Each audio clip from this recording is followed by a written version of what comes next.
Welcome, College Hoops fans, to the 2K Sports Season Preview Show. We're glad to have you along for what's sure to be another outstanding season of college hoops action. I'm Greg Gumbel, and with me at the anchor desk, my partner, Clark Kellogg. We're ready to give you a look ahead to all the ups and downs of the upcoming season, so let's get the ball rolling with the best teams in the nation in the very first Top 25 poll of the season. Here are the Big Five, the top teams in the country as we begin the season. The Providence Friars come in as the #1 ranked team, followed by Vanderbilt, Indiana, TCU, and Virginia. So, Clark, what's your initial impression of our top 5 teams? Those are some terrific teams, Greg, and the thing I find most fascinating about the top 5 is the number of contrasting styles we see here. These teams couldn't be more different, and I love when we have that kind of diversity at the top of the poll. The Providence Friars are projected as the favorites here in the early going. Vanderbilt is in the #2 spot. These are the defending national champions, and they're getting a lot of respect going into this season. Usually, Indiana comes in as #3. TCU starts the year as the 4th-ranked team. They wrapped up their season last year with a trip to the Sweet 16, but it ended there. a similar result this year probably won't satisfy them.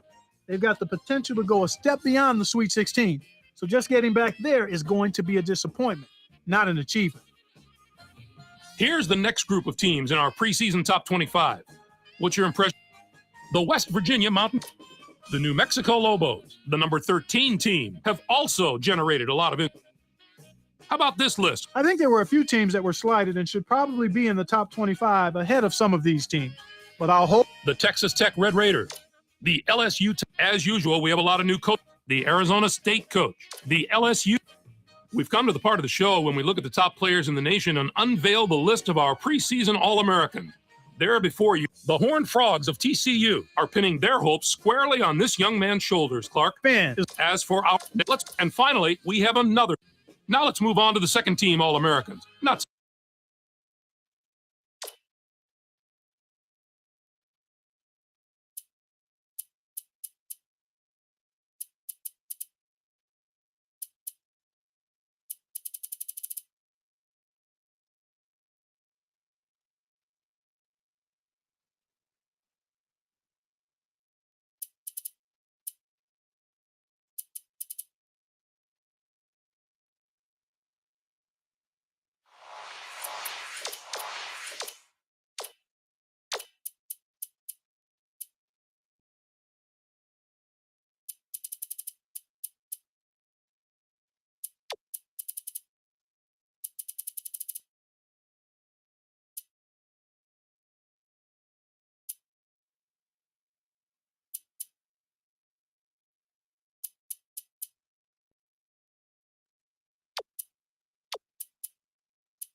Welcome to the 2K Sports Studios. I'm Greg Gumbel, along with my partner Clark Kellogg. Coming up on College Hoops Tonight, brought to you by State Farm, the #1 auto insurer. We'll preview some of the biggest games coming up this week in the NCAA, as well as show you the best action from around the nation. But we begin with a special player who was an easy choice as our player of the week in college basketball.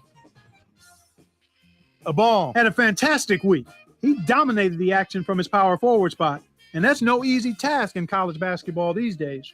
It was a magical week for him, Clark, no doubt about it. The fans really got behind him as the points kept piling up, and you could see him feed off their energy. He's a cult hero to those people now, and if he has a few more weeks like this one, he'll be one of the all-time legends at that university. Now let's take a look ahead to the games that get top billing on the schedule in the days to come. This should be a terrific matchup. Both these teams are fighting to improve their position among the nation's elite teams, and they're going to have to go through each other to do it. Virginia should come out on top if I had to make a prediction. Their backcourt is so solid this year, and their guards love to get out and run. That gives them a huge advantage in a game that should be as fast-paced as this one will be. And we have another upcoming contest that promises to be a classic. A meeting between a pair of top 10 teams is always entertaining, and there's certain to be plenty of action in this game. Neither side is going to give an inch in this contest. You can be sure of that. Vanderbilt would be my pick here. They're so strong on the inside that I believe they'll be just too tough to match up with. It would really surprise me if that talent discrepancy on the inside doesn't tell the tale of this game.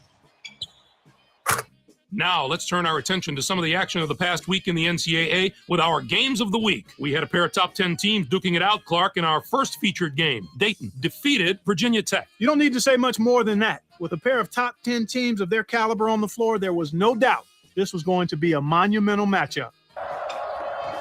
Dayton did a tremendous job in the rebounding department. It was truly a dominant performance on the glass. They showed great hustle and determination every time a shot went up on either end. That's always an area that can really be an indicator of a team's performance, and the rebounding numbers told the tale in this one. And two teams, each enjoying a spot in the top 25, got together. TCU overpowered Indiana. The score might not have been close, but I don't think that's an indicator of how similar these teams are talent-wise. It was just a matter of one side having an off night at the worst possible time. Abekwe was the hero of this one with a terrific performance. His 16 points led all scorers. Watching him basically put his teammates on his back and single-handedly carry them to the victory in a big game situation like this was stupendous. That's our show, everyone. For all of us here at the 2K Sports Studios, thank you for watching. We'll see you next week on College Hoops Tonight.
Welcome, everyone. I'm Greg Gumbel here with my partner, Clark Kellogg. Just ahead on College Hoops Tonight, brought to you by State Farm, the #1 auto insurer. We'll preview some of the biggest games coming up this week in the NCAA, as well as show you the best action from around the nation. But we begin with a special player who was an easy choice as our player of the week in college basketball. Van is our choice this week, and he might be winning an even bigger award at the end of the year. There's a lot of talk about him as a player of the year candidate. He gave an absolutely superb performance, Clark. He just got hotter and hotter as the week went on. His opponents threw a number of different looks at him, but he handled it all. I'm not sure there's a legitimate way to stop him right now, and we haven't even begun to talk about his work at the defensive end either.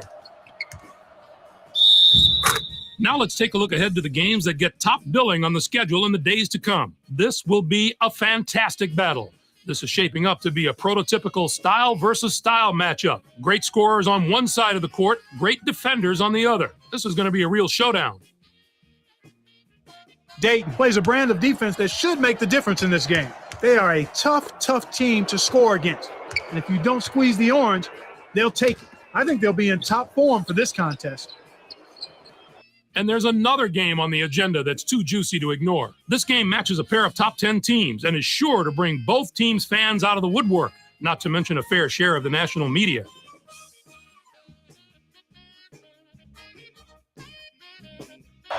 Indiana should come out on top if I had to make a prediction. Their backcourt is so solid this year, and their guards love to get out and run. That gives them a huge advantage in a game that should be as fast-paced as this one will be. There was no shortage of excitement on the court in the past few days, so let's take a look at our games of the week. We get started with an important conference battle in the Big East. Pittsburgh was victorious over West Virginia. Both of these teams are jostling for position at this point in the season. We're in that critical part of the year when everybody's trying to get hot before the postseason. Momentum is everything right now. Pittsburgh played some absolutely stifling defense. They made the guys on the other side work for every basket, and you can see that reflected in the shooting percentage. They never let up on the defensive end. That really took the pressure off the offense and allowed them to dictate the tempo of the game. To me, that was the biggest factor. Although this next contest seemed predictable enough, one of the best teams in the country suffered a severe shock to the system. Wisconsin beat Northwestern. No one could have predicted this outcome, Greg. Northwestern was sitting pretty as a top 5 team, but you've got to have some doubts about them after a loss like this.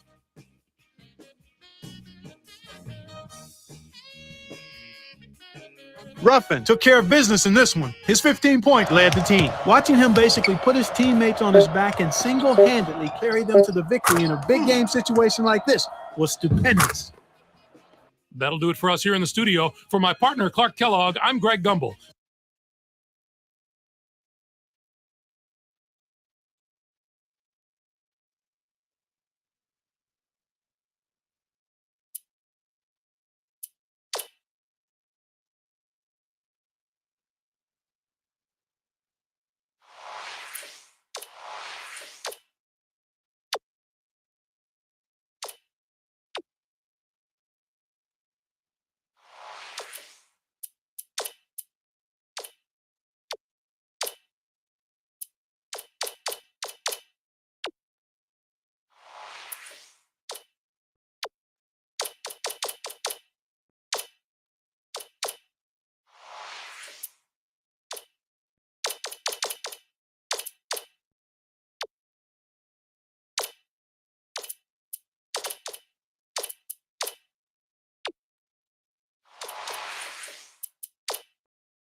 It is an annual rite of spring, bringing with it excitement and emotion that can be found in no other sporting event, the NCAA tournament.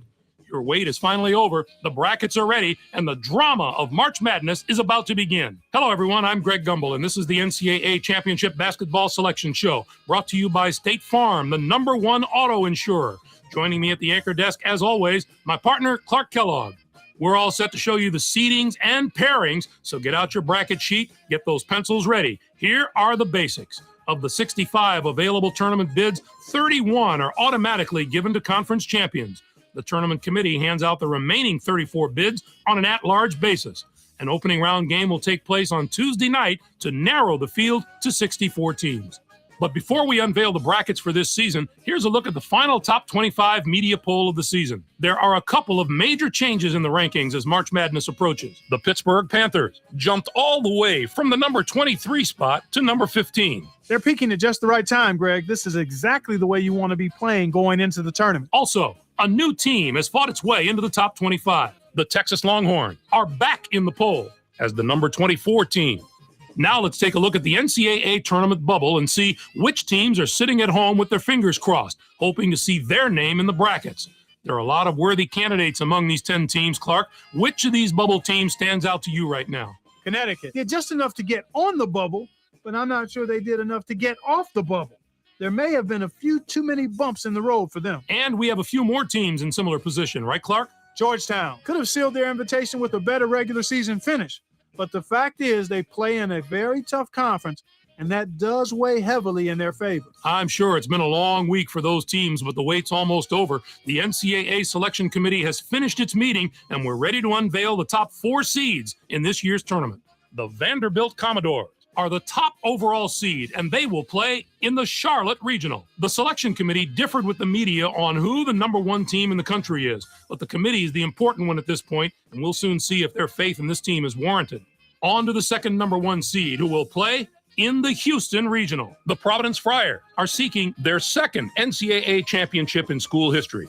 The Stanford Cardinals are our third number 1 seed, and they'll play in the Detroit Regional. They're back in the tournament again, and no doubt they'll be feeding off the experience of last year's appearance as they try to get to the Final Four this year. And finally, our fourth number 1 seed will play in the Phoenix Regional. The Horned Frogs of TCU are in the tournament field as a number 1 seed for the 4th time in the history of their program. Now, here's how the brackets shape up based on where the number 1 seeds have been assigned. In one national semifinal game, the winner of the Charlotte Regional will play the winner of the Houston Regional. In the other semifinal game, the winner of the Detroit Regional will play the winner of the Phoenix Regional. Those games will be played on Saturday, April 3rd. Then it'll be on to the national championship game on Monday night, April the 5th. Anything shocking to you about those picks? Well, when you see the selection committee deviate from the top 4 teams in the media poll, it's a little surprising. They've opened themselves up to some criticism with these picks. So, with the number 1 seeds out of the way, it's finally time to tackle the rest of the brackets. First up, we take a look at the Charlotte Regional. The Vanderbilt Commodores are the top seed, finishing at 27-6. They were conference tournament champions in the SEC. They will take on the winner of the opening round play-in game between Boston University with 13 wins and High Point from the Big South. And now, the number 8 seed, the Virginia Cavaliers, come into the tournament 5th in their conference during the regular season and were losers in their first game at their conference tournament. They're going to play the number 9 seed, the Troy Trojans, who finished 2nd in their conference tournament, finishing at 23-6. Richmond enters the field as the number 4 seed from the A-10 conference. This marks their 13th appearance in the NCAA tournament in team history. They'll be getting ready to face the number 13 seed, the Charlotte 49ers, finished the season with 23 wins. The Richmond Spiders are going to provide serious matchup problems to any team that doesn't have depth and defensive ability at both guard spots. They have outstanding backcourt play at both ends of the court.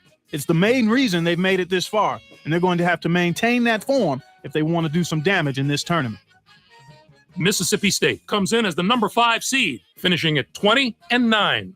And they will take on the 12th seed from the Colonial Athletic Association, the Towson Tigers, with 22 wins. Next up is the number 2 seed. The Indiana Hoosiers are the conference tournament champions from the Big Ten. They'll be going up against the number 15 seed, the UC Irvine Anteaters, with 14 wins. This is their 9th appearance in the NCAA tournament in the history of their school. Our number 7 seed is from the ACC. The Virginia Tech Hokies are on a hot streak, having just won their conference tournament championship. They are going to play the number 10 seed, the Connecticut Huskies, who were 3rd in their conference, finishing at 19-10. Wyoming comes in as the number 3 seed, finishing at 24-7. Miami of Ohio comes in to face them at number 14 with 18 wins in the tournament championship of the MAC.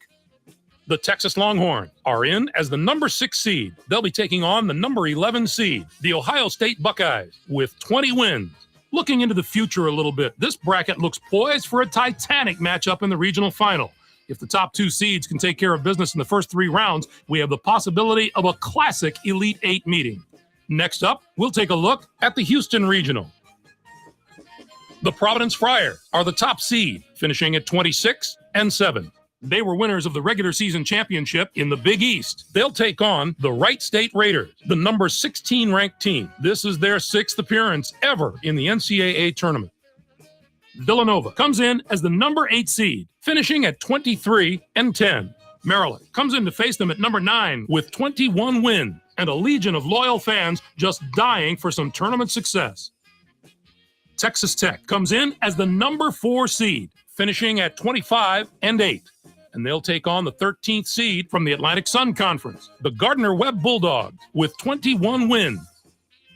St. Bonaventure enters the field as the number 5 seed from the A10 Conference. This marks their 7th appearance all-time in the NCAA tournament. They'll be getting ready to face the number 12 seed, the Evansville Purple Aces. Finished the season with 18 wins. The St. Bonaventure Bonnies are a team that is just so powerful and strong up front. I would put their front court up against just about any other teams in the nation right now. It's always good to have strong guard play, but if you ask most coaches, I guarantee you they take the good big man over the good little man most times. Their interior play should serve them very well in this competition. Our number 2 seed is from the Big Ten. The Purdue Boilermakers had a tremendous year that included a regular season championship. They're going to play the number 15 seed, the Montana Grizzlies, who came in first in their conference tournament, finishing at 16-13. Next up is the number 7 seed. The USC Trojans have established themselves as one of the best teams from the Pac-10. They'll be going up against the number 10 seed, the Wake Forest Demon Deacons, with 20 wins. They return once more to the very familiar surroundings of the NCAA tournament. The Wisconsin Badgers are in as the number 3 seed. They'll be taking on the number 14 seed, the Texas San Antonio Roadrunners, with 17 wins. And now the number 6 seed, the Oregon State Beavers, come into the tournament first in their conference during the regular season and finish 2nd in their conference tournament. They are going to play the number 11 seed, the Seton Hall Pirates, who were 2nd in their conference, finishing at 20-10. On the surface, I'd have to say this regional might be the most difficult of the 4. Certainly the depth of quality teams here is very impressive. Whoever emerges from this bracket will have been through some battles. On to our 3rd bracket of the day. Let's take a look at the Detroit Regional. The Stanford Cardinal are the top seed, finishing our Pittsburgh. I think this could wind up being the bracket that brings us this year's Cinderella story. And finally, let's have a look at the Phoenix Regional. The Horned Frogs of TCU are the top seed, finishing at 25-7. They were winners of the regular season championship in the Mountain West Conference. They'll take on the Valparaiso Crusaders, the number 16 ranked team. This marks their 13th appearance in the NCAA tournament in team history. Next up is the number 8 seed. The Aggies of Texas A&M have established themselves as one of the best teams from the Big 12. They'll be going up against the number 9 seed, the Washington State Cougars, with 21 wins. This will be their 8th appearance all time in the NCAA tournament. Dayton comes in as the number 4 seed, finishing at 25-7. Eastern Kentucky comes in to face them at number 13 with 20 wins in the tournament and regular season championships of the Ohio Valley Conference. UCLA comes in as the number 5 seed, finishing at 22-10. And they will take on the 12th seed from the Sun Belt Conference, the Mean Green of North Texas, with 19 wins. LSU enters the field as the number 2 seed from the SEC. It's yet another appearance in the brackets for a school that's no stranger to the NCAA tournament. They'll be getting ready to face the number 15 seed, the Georgia Southern Eagle. Finished the season with 13 wins. The LSU Tigers are a team I love watching play. They've been one of the highest scoring teams in the country, and I don't see any reason for them to slow down during the tournament. This bracket has the potential to give us a sensational matchup in the regional final if everything goes according to form and the top 2 seeds can survive the early rounds. Clark, give us your take on the tournament's top 16 seeds. Dayton definitely deserved a better seeding, Greg.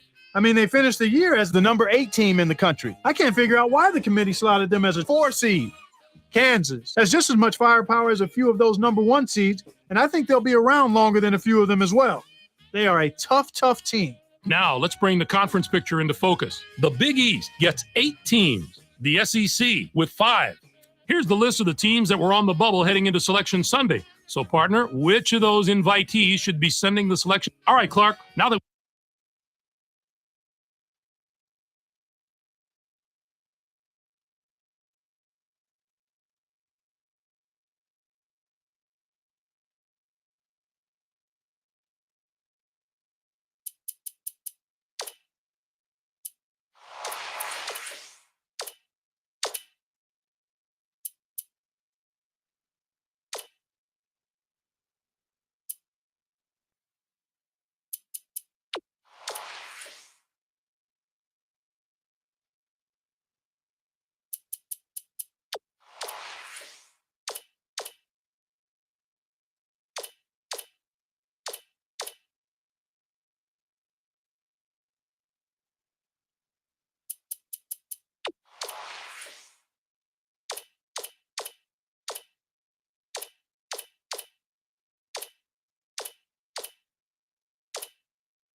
Hi, everyone. I'm Greg Gumbel, joined at the anchor desk by my partner, Clark Kellogg. Next up on the NCAA Tournament Edition of College Hoops Tonight, brought to you by State Farm, the #1 auto insurer. We'll preview the marquee matchups of the Sweet 16, as well as show you some of the great action from the first 2 rounds. But we begin with the player who dominated the first week of the tournament.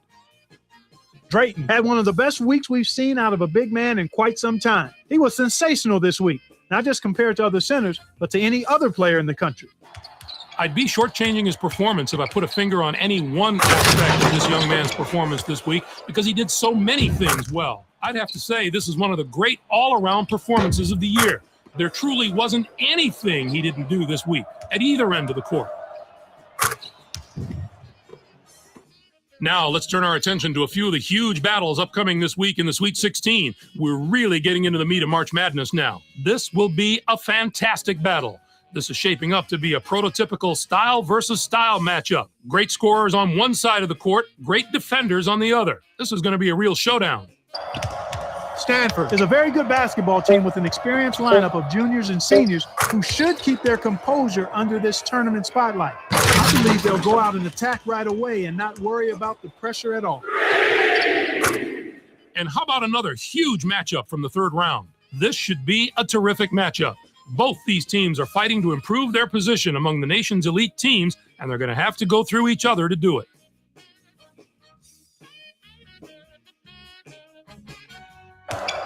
TCU is going to be my pick this time, Greg. Their style could really present some problems on the offensive end of the court, and I look for them to be an absolute handful every time the ball's in their hands. As usual, the first weekend of March Madness had what are sure to be some of the most dramatic contests of the entire tournament. Our first game was an outstanding matchup from the first round. Richmond outdid Charlotte. A lot of times, the first round of March Madness gives us the best games of the entire tournament, and this was one of those games. Just a classic tournament battle from start to finish. Richmond was deadly from long range. Their three-point shooting made a huge difference. I don't know if they came into this game with a plan to attack from long range, but that's definitely the way it turned out. And when you keep knocking down threes again and again like they were, it just deflates the opponent. This next game was another superb March Madness battle. Alabama A&M dismantled Kentucky. The Alabama A&M Bulldogs were intensely focused coming into this game, and their preparation was outstanding. They looked like they were ready for anything, Greg, kind of like you are when we come into the studio. Christian was not going to be denied. His 22 points led all scorers. Watching him basically put his teammates on his back and single-handedly carry them to the victory in a big game situation like this was stupendous. And for him to have a game like that on college basketball's grandest stage, the NCAA tournament, is simply phenomenal, Greg. What a performance. That's our show, everyone. For all of us here